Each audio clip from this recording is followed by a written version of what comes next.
नमस्कार विद्यार्थी मित्रांनो, आम्ही अभ्यासू या यूट्यूब परिवारामध्ये आपलं सहर्ष स्वागत आहे।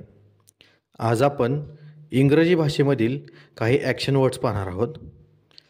यामध्ये आपल्याला ॲक्शन वर्ड्स आणि त्याचा अर्थ मराठीमध्ये पाहायचा आहे। तर चला मग सुरू करूयात।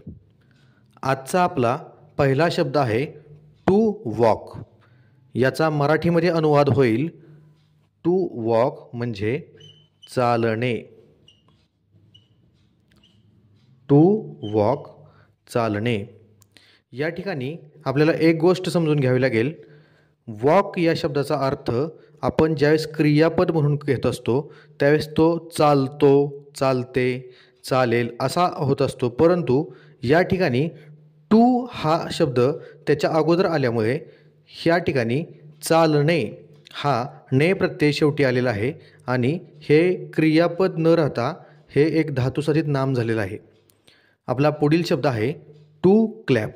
टू क्लॅप म्हणजे टाळी वाजवणे। टू क्लॅप टाळी वाजवणे।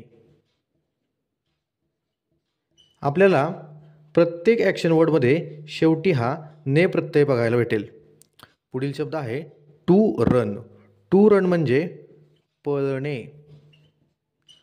टू रन पळणे। त्यानंतर टू प्ले। टू प्ले म्हणजे खेळणे।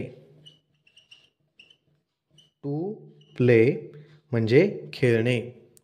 आपला पुढील शब्द आहे टू सीट। टू सीट म्हणजे बसणे।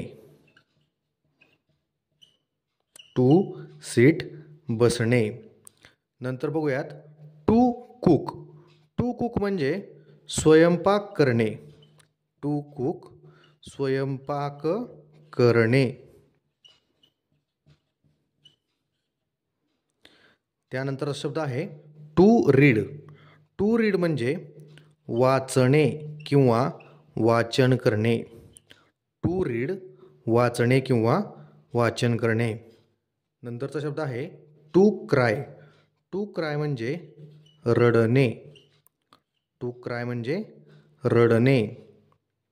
पुढील शब्द आहे टू राईट। टू राईट म्हणजे लिहिणे। टू राईट म्हणजे लिहिणे किंवा लिखाण करणे असं देखील आपण म्हणू शकतो। आपला आजचा शेवटचा शब्द आहे टू स्विम। टू स्विम म्हणजे पोहणे। टू स्विम म्हणजे पोहणे।